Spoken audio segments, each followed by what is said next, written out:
Right. So with that context of sort of, ever increasing competition around career readiness and college readiness, families and students are constantly thinking, how can their students enrich their high school experience? And even starting as early as eighth grade, this is sort of certainly what I find in my own work as well.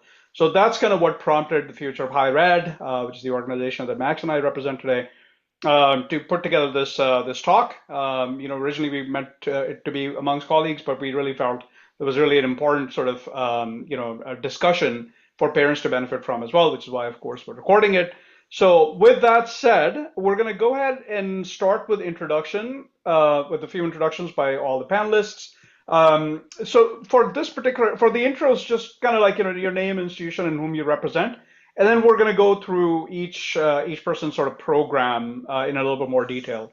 Does that sound fair to everybody? Yeah. All right, fantastic. So I'm going to go ahead and kick this off. So I'm Kashif. I coach executive functioning skills, AI literacy, and entrepreneurial mindset to high school students and college students. My particular audience is the neurodivergent students. And in today's context, I represent the Seattle chapter as a co-lead for Future of Higher Ed, FOHE, as we affectionately call it. We're 5,000 members, 20 chapters around the country, I think two international outposts. Seattle is one of the original chapters, about 120 members right now, free to join. I'll put the link in the chat window as well. It's fohe.org. So if you're an innovator or a professional in the higher ed space, would love to have you. Make sure to pick Seattle as your chapter so you get connected to Max and myself. So with that, Max, you want to add a few words? Yeah, my name is Max Schuckman. I am longtime higher ed, uh, longtime higher ed industry person, relatively newer Seattleite, but I've been very fortunate to work with Kashif on building out the community here in Seattle. Very excited for this to be our first event in our year of learning, or our year theme of a lifetime of learning, where we're going to start with looking at connecting high schools to careers and college and early college. Yeah. Oh, thanks, Max. Appreciate it. Jane, do you want to go next?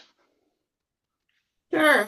My name is Jane Berry. I have been with the Bellevue College Running Start program since 2012. And so I have a good experience seeing kind of how things have changed in the last many years. And so glad to be here. Thank you for inviting us. Absolutely. Lovely to have you. All right, Susan, how about you next?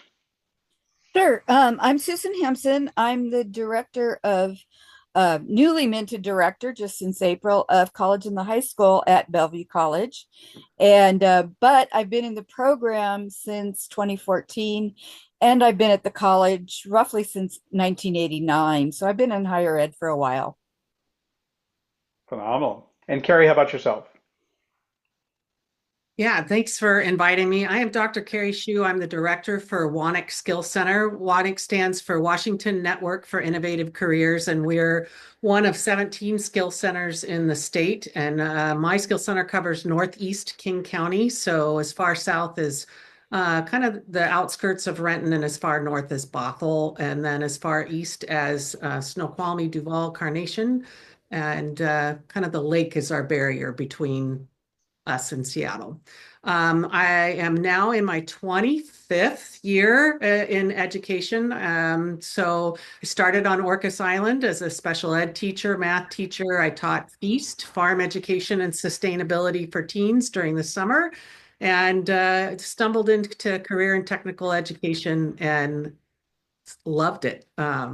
And in 2009, I had to go visit a skill center for the first time, and that was Puget Sound Skill Center down there in Burien. And the daughter of the founder of that skill center, Sue Shields, took me around, and I heard singing, and I like, this is it. In my heart, I knew that this is what I wanted to do. So I am just happy as all get out to brag about skill centers in general. So thank you for inviting me.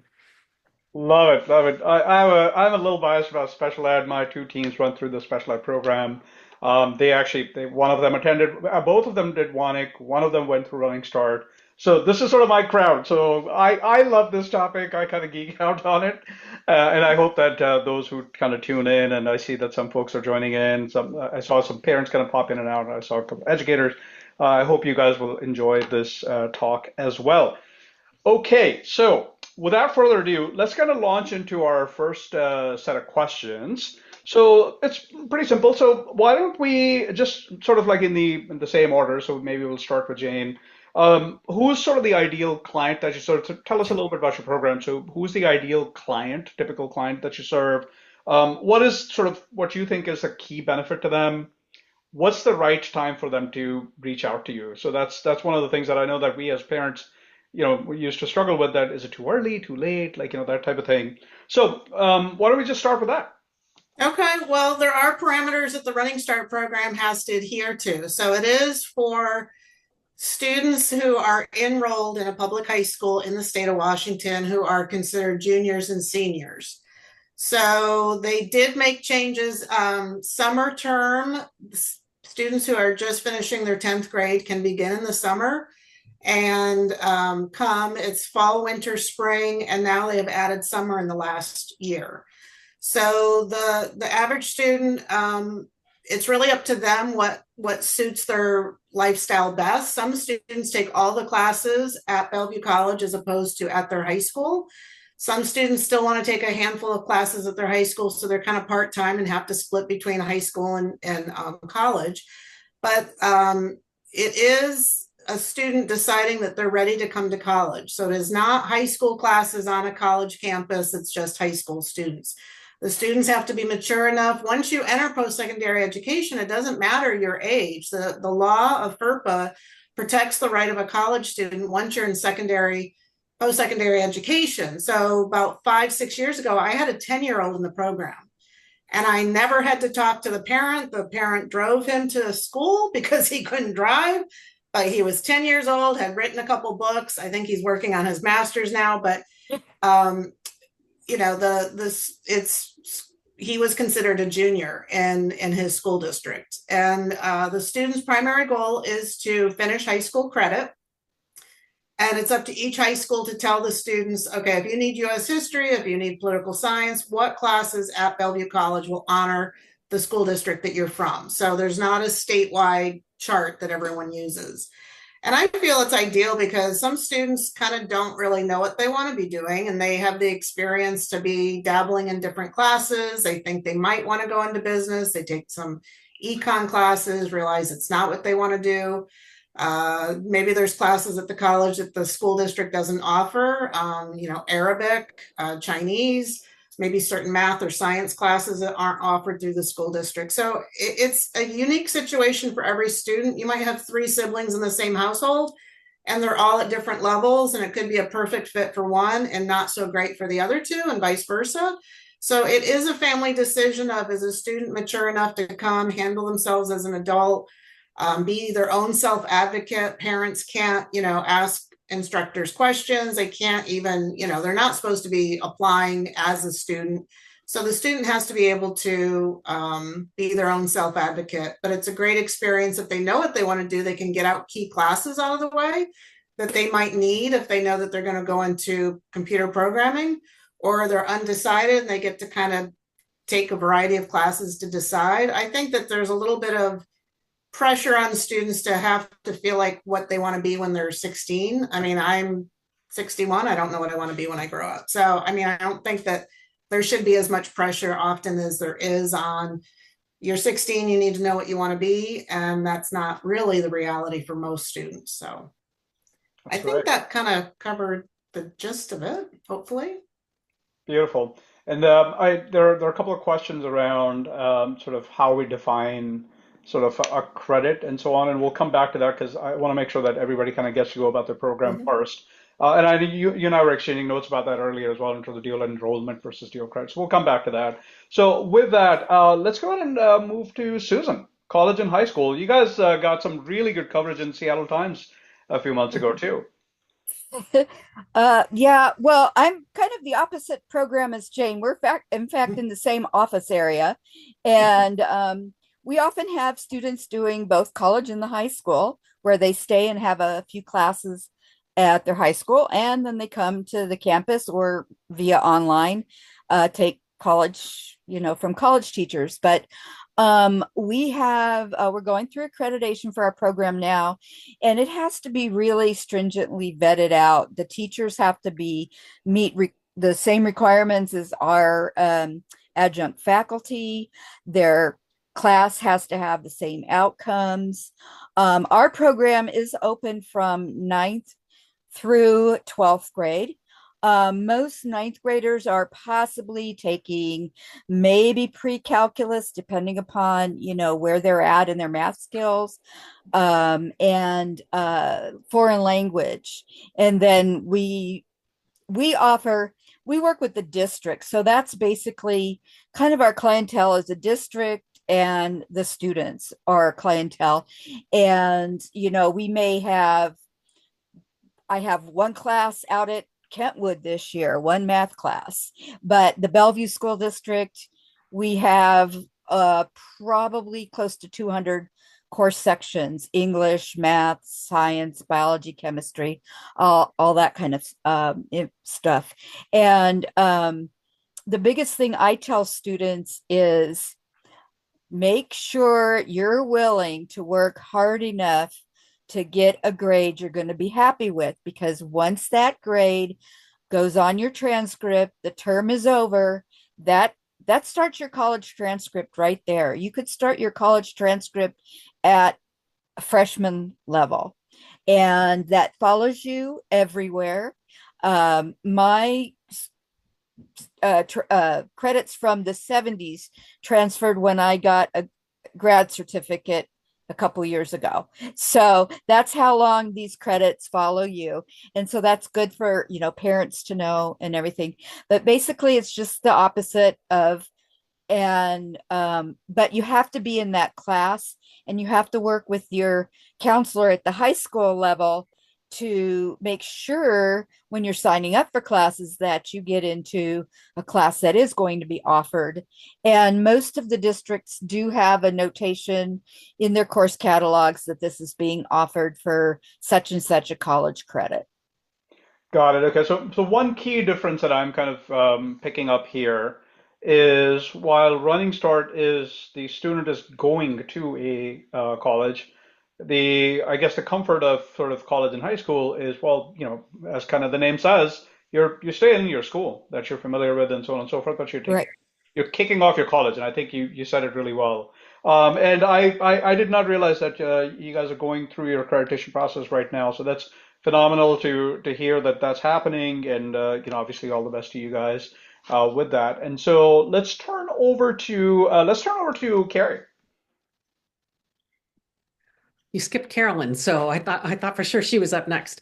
Pick it up. Okay, well, so just a little bit of background about WANIC. So WANIC is the most unique skill center in the state of Washington. Most skill centers are all on one campus.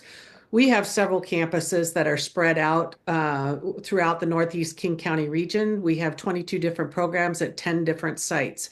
Our main campus is at Lake Washington Tech, and that's mostly health related. And then we also partner with DigiPen.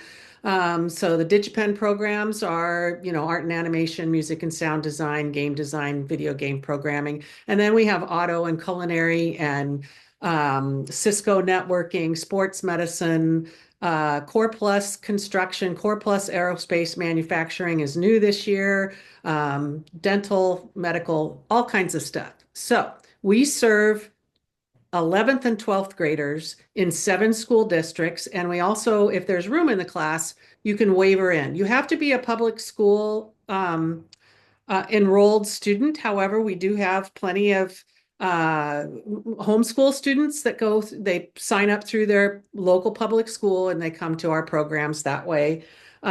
We have students that do Running Start and the Skill Center programs. They are expected to come 5 days a week, 2.5 hours a day. And that is, solid throughout the whole entire school year. So in our programs, one of the big, huge commitments is they also have to transport themselves, which is a bit of a barrier for at least our Northeast King County students. unlike regular skill centers that have a large campus and kids are bussed in from their consortium school districts. So that is one of the things that kind of separates WANIC from the rest of the group. And then I would add that we also offer summer programs for 9th through 12th grade. So our summer programs are what's called exploratory career and technical education. And then our full year programs are what's called preparatory career and technical education, or CTE. And all of our classes during the full year offer college credits. And we offer numerous types of certifications depending upon the type of program that you're in, as well as there's an expectation that there's a student leadership component. So we give kids the opportunities to join HOSA, Health Occupation Student Association, or Skills USA, or TSA, or any number of those things. I like to say that it's kind of like college, but a little lighter, because unlike a college campus where you have the FERPA rules and the professor's not allowed to talk to mom or dad or any of that, they can earn their credits. And we are, first of all, not going to put on a high school transcript or college transcript anything that is B or below. I mean, C or below. You have to have a B or better in our classes in order to earn a college credit. Unlike, if you do running start or something like that and you get a poor grade, it's on there for life. So that's one of the nicer things. And then of course our teachers are going to be talking to counselors and career specialists and parents, and having that a little more supported approach, I guess you might say. And then, did you want a success story? I thought this was kind of on the Absolutely. Feel free to share Okay. a brief success story, and then we'll go to Caroline. I'll have one quick success story. Last night we had our fire and EMS orientation night, and the lead teacher was telling me that he had looked at a student's paper and he had written regular school equals boring, WANIC fire equals awesome. So that's one short story. And then, kind of that a better story might be that one of the things that I find so interesting is this mindset of skill centers is it's not for kids going into college. That's not true. We send a lot of kids to college. In fact, like our firefighter program, a lot go up to University of Alaska Fairbanks, and they get their whole college paid for when they go up there, because they have to work and work in a fire bureau and do calls and all of that. And I can go into greater detail, but our nursing program has had amazing success. And our kids are getting into programs that are some of the most difficult nursing college level programs to enter into. They only take like 20 students a year, and they're picking WANIC students above all these kids that have been in a traditional high school and taking, the AP this and AP that. And I think, frankly, it's because our kids know their why, and they've actually done the work and worked with patients and had a clinical experience that's 40 hours in the residential facility that we partner with. So that's my big success story there. That's great. It's very important to kind of have that sort of hands-on context. It makes such a big difference. I was actually on a different webinar earlier today by a company or a program called Prelude. And one of the things that kind of came up through CS, there was a report by the Charter School Growth Fund, CSGF, that, hey, listen, what's optimal is high school students should have at least 8 experiences that are sort of work-based learning oriented. It could be something as simple or low friction as a worksite visit, which our kids, my son actually got a bunch of that through the summer exploratory in biology and so on and so forth. So, and it made such a big difference. I mean, he still talks about it. That, that's seeing those people there, kind of like, I see myself doing this.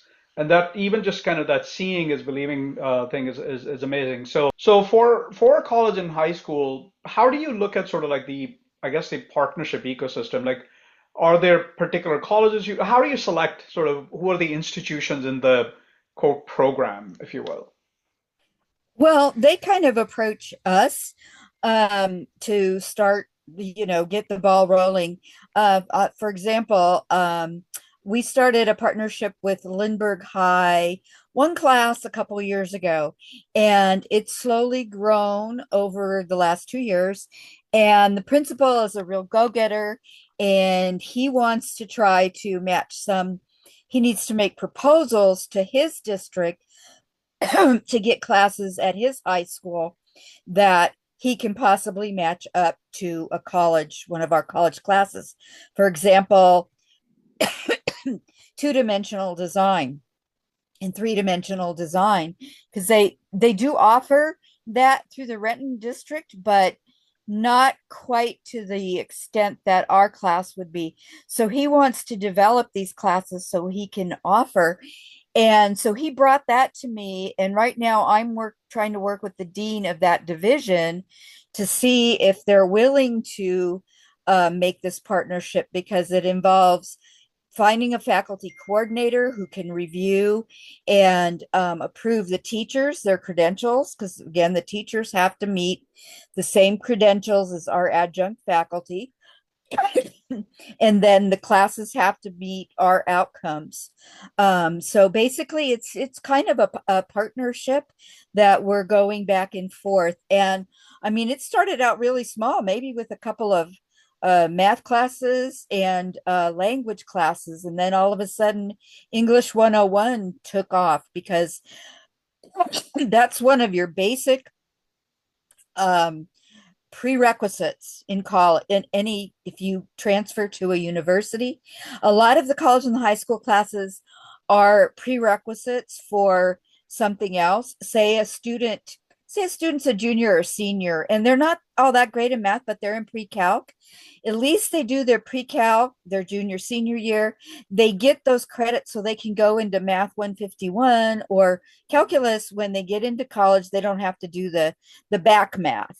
So it's giving them, that's why it's really important, excuse me, to work with their counselors and make sure they're getting the right classes that they need if they want to transfer in the future. But most of ours are considered academic classes that usually have equivalencies at, calculus is calculus, and calculus 3 is calculus 3, English 101, English composition. It's that basic freshman college English, and they get that out of the way, then they can focus more on what they want to do for their careers.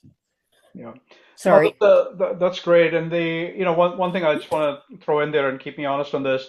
My understanding is that college and high school is now free in Washington State. There is no, Yes, it is. which is It is. phenomenal. And Uh, we have seen our enrollment increase exponentially due to that. Yeah. It's a good deal. You just can't beat it. Getting some of those early credits out of the way, and then you're ready to go, and saves money. Saves yeah, time, saves money. and it's like one of those things that you said.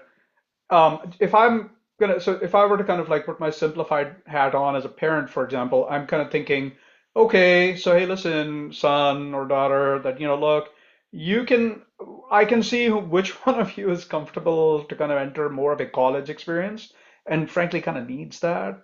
And they can commute on their own and so on and so forth. And then the fork in the road is, okay, do you want some of the more applied, sort of WANIC type experience, or do you want something more like Running Start? Listen, it's I do see a couple other people other than us panelists and hosts in the audience. So to the extent you guys want to chime in with some questions, we'll welcome that. Oh, and Yeah. thank you guys for putting your links to your programs in the chat. Sorry, go ahead, Austin.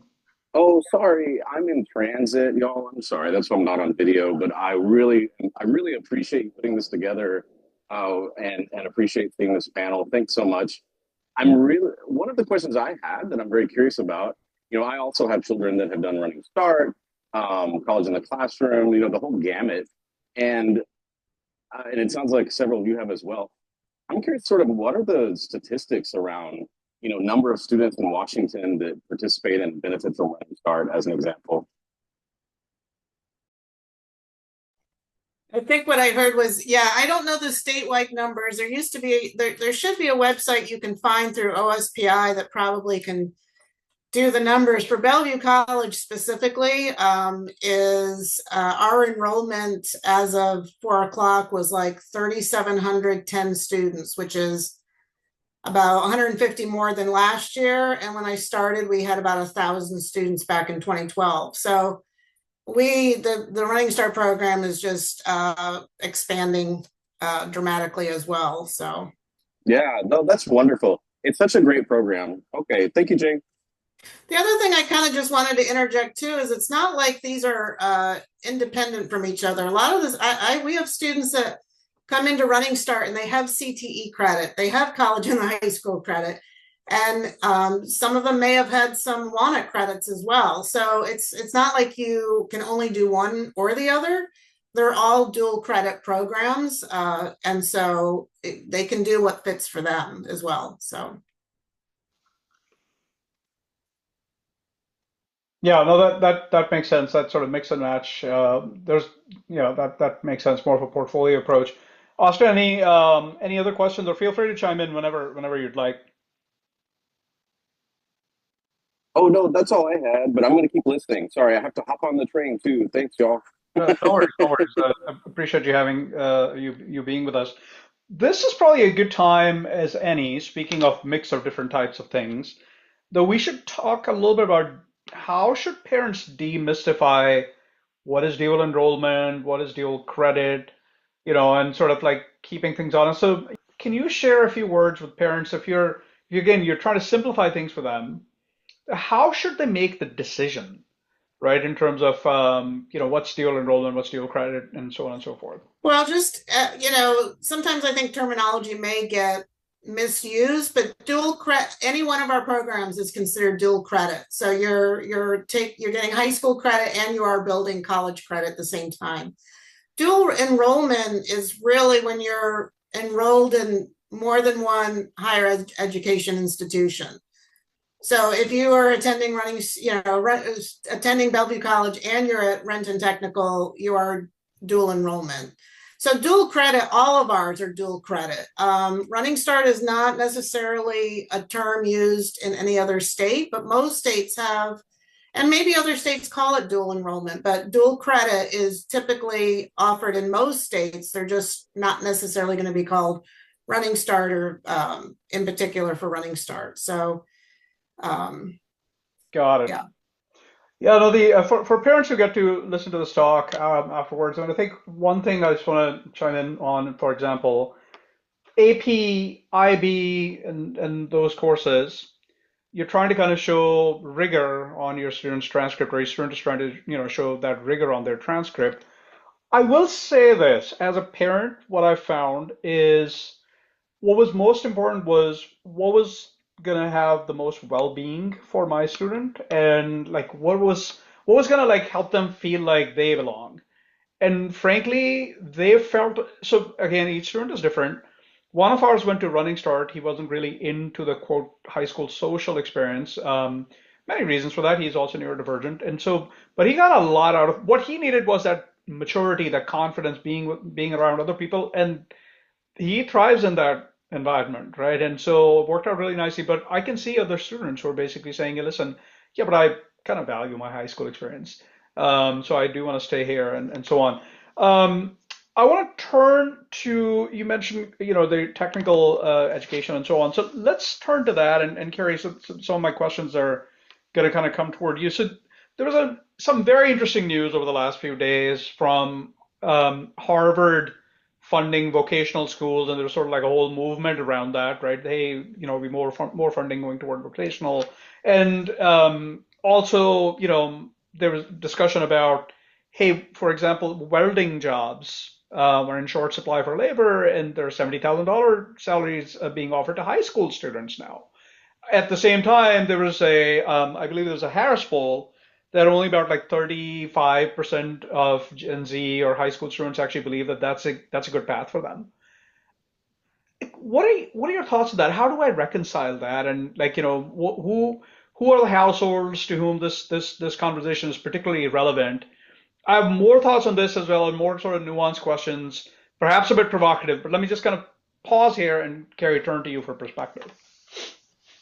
Sure. So, couple of things. So part of a skill center's purview is to develop programs that are high skill, high wage, and high demand career pathways. So most recently, we developed a Core Plus Maritime Welding class in collaboration with Bellevue School District at Interlake High School. And, initially the class wasn't very full, but I think as the word got out and families started to recognize that it's a good career path. When I speak about maritime, I have to remind families that in the Pacific Northwest, this is a multi-billion dollar industry. And, yes, you're learning welding skills, but you're also learning kind of the core maritime piece behind it. You know, there's just so many different pathways and so many different opportunities. I kind of like to also think when I'm looking at building programs, like what is it that people need and you can't outsource, right? I'd love to build an electronics program, but I don't have a space for it. I'd love to build a transportation CDL operators program, partly because I like to say I am the daughter of a double clutch and mother trucker. My mother drove trucks in construction on the pipeline in Alaska in the late 70s, while my dad was a chemical and industrial engineer. Two completely divergent career paths, but they both were incredibly successful and both, wound up being millionaires in the long run. So there are such fantastic opportunities right now in construction, in like we said, the welding sector, in technology, you name it. There are all kinds of things out there, things that I can't even dream of or other educators even dream of because we're kind of living in our own little fiefdom. And I just encourage families so much to think about, what is it that resonates with your kid? What is it that you think might be something that they'd like to try? Just because they come to a skill center program and they're doing welding, that doesn't mean they have to stick with it, or they're doing fire, but they're going to learn some really great core basics like teamwork and, reliability. And, I put in the chat our 4 years ago, we developed the kind of a soft skills rubric. We call it the WANIC way to be, or the WANIC workplace expectations. And what we keep hearing from our advisory partners when we have our general advisory council and our pathway advisory council with our industry connected people is we need people that have soft skills, that they're going to show up on time, they're going to put their cell phone away, they're going to look you in the eye and have a conversation, and they're not going to melt into a little puddle when they get some constructive criticism, and they can actually pick up a broom without being told, or like have a conversation with a team member, and in some programs are going to have to get cold, wet, and dirty, especially if you're in maritime, right? And I would also say that one of the pieces about the maritime developing that last year is, as you know, my home is on Orcas Island, and the ferry system needs some help. So I'm kind of like, let's get that beefed up so that I can get home in a reasonable amount of time. But you know, I don't, like our DigiPen programs, we offer AP art through that option. We also have an AP computer programming course, and sometimes that resonates with families more, that they can kind of get AP and college credit because they get DigiPen college credits at the same time. But I don't, I think kids just need to explore and do things that that might be their right path and maybe not. You mentioned belonging, and I really feel like one of the things that I see in our programs is the kids, they come and they find their people. They find like-minded people in those classes, and they're happy. They're happy and proud to be showing up every day. One of the stories that I could tell you is, I'll rewind. Some of the high level administrators in our districts are all sending their kids to one WANIC program or another. One of our head finance people sent his daughter to the nursing program. Our superintendent's son is in the construction program. Our special ed executive director, they did our aviation program. So that tells me one thing, like if people in high levels of education know the secret sauce to make their kids happy and go to school, that's one thing. But the story that I heard from the finance person, and he's like, I don't recognize my daughter. She gets up without being asked, and she has to be at school at 7:15 in the morning, and she does it, and she drives herself every day. Who is this kid, right? That's what I love, is that students want to be there. And here we are, we're about 2.5 weeks in, and they're like, I don't want to be anywhere else. So I love it. And, again, parents, I know with some of you, I've had this conversation where you're saying, yeah, listen, I want them to go to college, okay? And AI, and you can throw AI and then just finish the sentence with a period. So it's kind of like, yeah, but I want them to go. And the other thing that I get sometimes as a coach is get them into name your, fill in the blank school. What? Anyway, remember belonging. Do they belong there? Are they going to be happy? They're going to have well-being.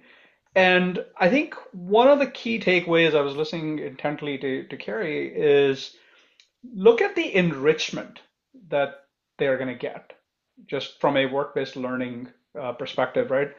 Look at the enrichment. So I love AP classes too, you guys. I was a bit of a nerd in college and actually, frankly, did not have enough work-based learning experience, which really showed, by the way, day one on job. And I'm like, I graduated from fairly good institutions, but I didn't know what the hell I was doing on day one, right? And that was some time ago, and which is kind of sad because sometime later, we're still at the same place where employers are saying, hey, listen, these students are showing up, Ivy League or no Ivy League, and you have a very similar situation that they're not day one ready. Right. And so one of the things that I really like is, okay, so, this is the provocative part. So some of you have this conversation. Listen, I don't want my kid keeps telling me she or he is into tool belt economy. Right. So, and dad, why do I need this? Or mom, why do I need to do this at all when I can make more money by just doing and fill in a trade? Right. So, but number one, what's to say that that's not an enriching experience for them right now? Number two, what's to say that that's a 20-year path for them? That's not what we're talking about here, unless we are talking about here, you guys. So panelists, keep me honest, but I'm a big believer in designing forward. This is the next step. Let them take it, is what I would encourage you to think about. And they can always go back, and if they really feel like adding on another degree or something super academic or bookish or whatever you want to call it, they can always do that later, right? And so, it's a journey. If there's anything, I would have said that let them kind of like develop this habit of learning by doing and kind of picking things up and trying them, and kind of go from there. I think what happens is that sometimes I run into parents who kind of feel that this is the end all be all. The next step is going to decide everything, and oh my God, what's going to happen now? So I did mention AI. I do want to throw that question in there, and whomever raises their hand first, how about that? What are your thoughts about how is AI impacting you guys' programs? And I kind of lied. It's not whomever. I do want everybody to kind of talk a little bit about it. So, Jane, do you want to talk a little bit about it? Like, how is AI affecting? Yeah, other than, I don't know how really it's impacting them because I don't have experience as a faculty instructor. So I'm not sure how it's impacting them as a Running Start student. I do want to just piggyback. I love what Kari was saying, and I wholeheartedly agree with her in that there's students that are like just worried about grades, and they don't have a job when they're 16, 17. They should have a job. They should have leadership roles. They should be active in the community. Sorry, but 1,000 people have 4.0s. You got to be able to apply to colleges if that's your path to show how you distinguish yourself from others and that you've taken courses that show that you are ready for a chemistry path. And so it's not about an associate's degree. It's not about the right degree. It's that you've taken classes to show that you're making sense, that you know what you can do if you want to go into computer science and you haven't taken any computer science classes.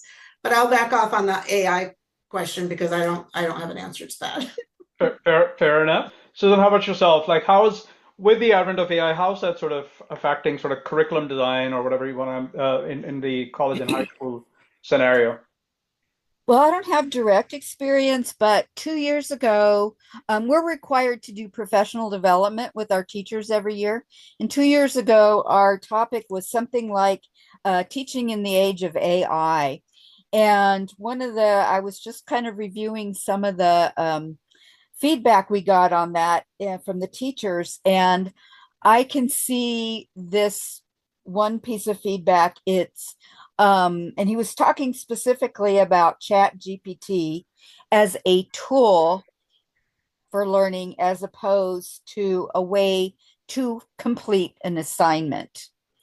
And then my own personal experience is kind of funny because I went back to school after many years, and the professor said, just make sure you're not using AI. And I'm like, well, how do I know? I don't know if I'm using AI, right? I'm not from this generation.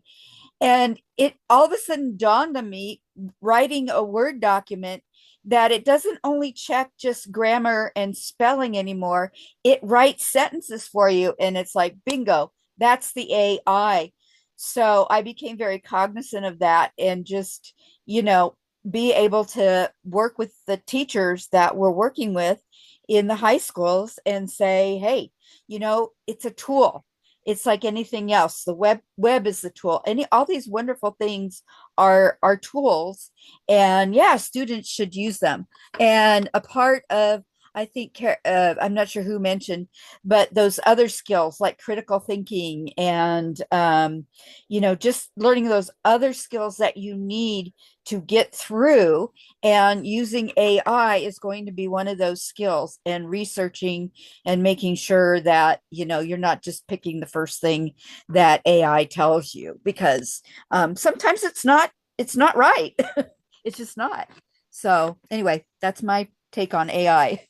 No, I think that makes a lot of sense. I mean, I actually recently led a workshop on AI literacy. One of the things that I think students mentioned, but I'm already done. And my sort of pushback has always been, yeah, but done wasn't the outcome that we're looking for, right? We're looking for that critical analysis and so on and so forth. So I'm going to continue to force you to come up with your own idea before you put it into.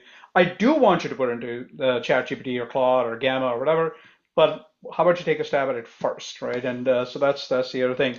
Kari, any sort of like last thoughts on AI, and then we go to a lightning round of parting advice for parents. For our programs, I think that a lot of our offerings are very much human services centered, and AI doesn't necessarily quite fit with those. Like, for example, if you're doing baking and pastry or culinary, like that is hands-on. You have to do it until we get to the age where we're on the Starfleet Enterprise and we're doing replicators of food coming out like that. Kids are going to have to just do it, right? And when you're, in a medical careers or a nursing program or a dental program, it's very much hands-on. You're in a replicated industry environment, and you are pretending that you're working with patients, or actually we sometimes have family members come in and get their teeth cleaned and that sort of stuff. But again, do we have Dr. Jim with the little scanner thing to tell us? Maybe at some point we'll get to that, but AI could probably be used for putting in a bunch of symptoms and giving a student some differential diagnosis of what the health problem that person is having at the moment. But there's the human element where you have to be interacting with your patient. And one of the things that I think is so interesting is that our nursing program versus our medical careers program, the nursing students are just intrinsically very caring, very empathetic. They kind of know that human element and that service mindset is part of their purview. but yet our medical careers students, sometimes you're getting the ones who think I'm going to be a doctor and I'm going to be this, and they don't want to do that human element. You can't do that with AI, right? Yeah. So, we've encountered some kids trying to cheat in programming class using AI, and they've been, caught. So it is not infallible. Yes, it could maybe help you get some ideas along the way, and then it's up to you to refine those and make them better. Yeah. And you can pretty much pick out when AI has generated something. Yeah. So. No, those are good thoughts. Max, I saw your hand up. So number one, definitely chime in. Number two, how about you also tell us like what's the next talk that's coming up in our series that you're going to be leading, I think in November. So Yes. share with us Yes. that, and then we'll go to all of the panelists. Meanwhile, panelists, you guys think about maybe one or two sentences of parting advice for parents. So before we close out, I do want to say thank you all, everyone, for coming and sharing all these insights. One thing that I definitely sticks out to me, which is what we were hoping to get out of this, the first of our entire series, Your Life of Learning, is that career exploration starts early and starts with exposure.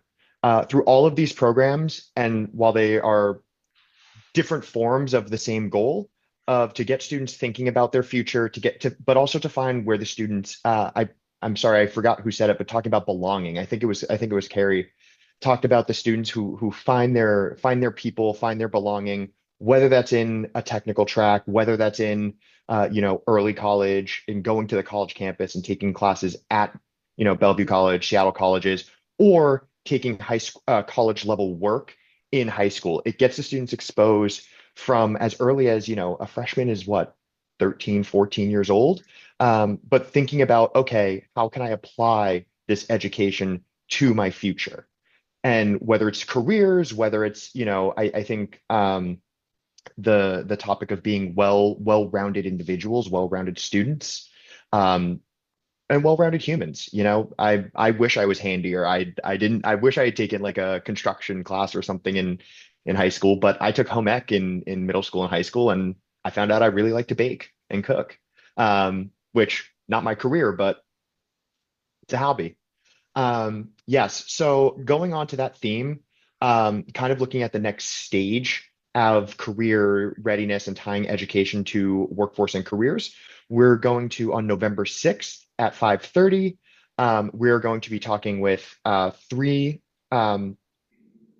speakers. We're going to be talking with Eddie Mazaragos Mazaragos, yeah. from Future Gen, where he works with Gen Z and I guess now Gen Alpha soon, on preparing them for career readiness and thinking about different opportunities for career paths.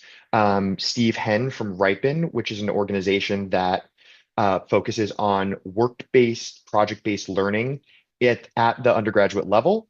So partnering students who are in classes learning skills, how to apply them on actual work paid projects with companies. And then we're going to have the executive director from the University of Washington Undergraduate Career Center speak from the perspective of an institution. So that is what's coming up. That's going to be on November 6th at 5:30. Keep an eye out for more details. Yeah, and would in fact, it would be great for those of you guys who are panelists today to kind of crash the party, if you will, on November 6th. It'll be Max and I kind of felt it really is just so the next event is sort of like Max's sort of brainchild. I think it's a natural progression of our conversation that started today. So it would be would love to kind of see the panelists there as well, and then also all of you who are listening and watching this later on. Please join us. It promises to be a great conversation. Okay, so before we close out, quick lightning round, couple of sentences of parting advice. If parents don't hear anything or don't remember anything, what is the crux of what you would like them to remember or take away from today? Jane, maybe we start with you. I would just say listen to your child, and it has to be the right decision for them and not the decision that the parent wants them to do. That's the biggest takeaway. And we start doing applications as early as March for the fall term because the goal is to be registered by end of June. So sophomores in March, you would want to begin the whole process. Yeah. Love it. Susan, how about yourself? Two things. One, for parents, let the students do their own work. Guide them, stand by them. But when it comes to little things like filling out the application, enrolling in the class, we call it college in the high school because they get a college ID. They are considered college students, and FERPA laws cover them. We cannot give information out to the parents, although we know parents have their email addresses and go get it anyway. But let them do their own work. So let your child do that. It's their experience. So let them learn to do that because that's a skill in and of itself, how to do college. And the other thing is, whatever career you want to go in, if it's a technical career, any of these are great. Students have a lot of choices nowadays. Do your research. Just start doing your research, finding out about things, reading the news, see what these construction workers do on the side of the road, that kind of thing. So that's my two pieces of advice. I love that last part that you said about like just pay attention to what you see people doing, that metacognition. That's amazing. One of the executive functioning skills, so definitely very close to my heart. And Kari, last but not the least. Sure. So I would encourage parents to look at their CTE programs in their home high schools because there's usually, especially in the King County region, a plethora of choices of exploratory moving on to preparatory coursework in their high schools. And oftentimes those classes have credit equivalency and dual credit in those classes. And then, of course, anything that's offered in a skill center is going to have credit equivalency and dual credit. So for like example, my fire class, they earn a lab science credit, a health credit, and a CTE credit. My aviation class, they earn a math credit, a lab science, and a CTE credit. So those three credits, can cover a lot in their little credit bucket, not to mention they get this really rich experience, and we do connections with industry. We have work-based learning, we have internships, we have guest speakers, all that kind of stuff. And skill centers really are the best kept secret in Washington State. And if you're coming in the King County region, there's Puget Sound Skill Center down in Burien. There's the WANIC Skill Center that covers all of Northeast King County. There's Seattle Skill Centers with it all over the Seattle school system. And then there's Snow Isle up in Mukilteo that covers kind of Linwood, Edmonds, all the way up to Arlington, Darrington. So there are some choices. Encourage your legislators to keep thinking about building more because we are full with waiting lists in a lot of our programs. And don't let your homeschool say no to your student. Do try to pursue it and check it out. Sometimes kids are discouraged by, maybe, oh, this doesn't work out with your schedule, or like if it's something that resonates with your child, keep pushing and make it work for them because you're not going to get those high school years back. And it could be the difference between somebody who really loves going to school every day. I think we find in our programs that it just dramatically sometimes changes kids' attitudes, and they wind up doing better in their homeschool just because they're so much happier in the skill center program. And like I said, skill centers are where they can find their people, their place, their pathway, and their passion. Phenomenal. Love it. I hope for all of these programs, if anyone thinks they're a secret, let's make them less of a secret. 100%.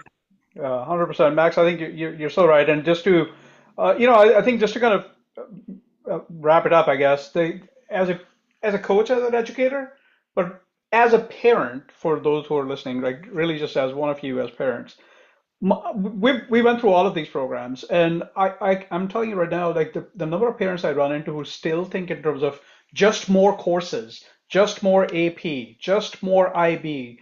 And you're only thinking in one currency, guys, and there are a lot of currencies out there. And skills, you know this from your own work, skills are not the same thing as just having A's in your academic pursuits, just not. Right? And so, if there's anything you take away, I think, all these programs are available to kind of provide that rigor from an academic as well as a skills perspective. All of these are experiential in some ways. These are rich life experiences that you're simply not going to get by taking just more courses. I think one of you said it really well. The world is now full of 4.0 students.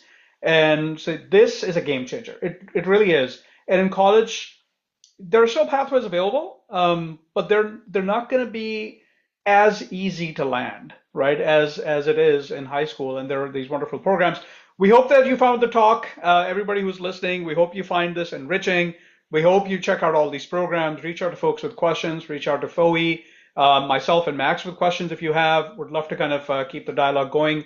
I want to thank all our panelists, for all your time. Jane, Caroline, Susan, and Kari. Thank you so much for spending your afternoon with us. And with that, we close out. Thank you very much, and we'll see you next time. Thank you. Have a good evening. Thank you. Have a good Thank you. night. Bye, guys.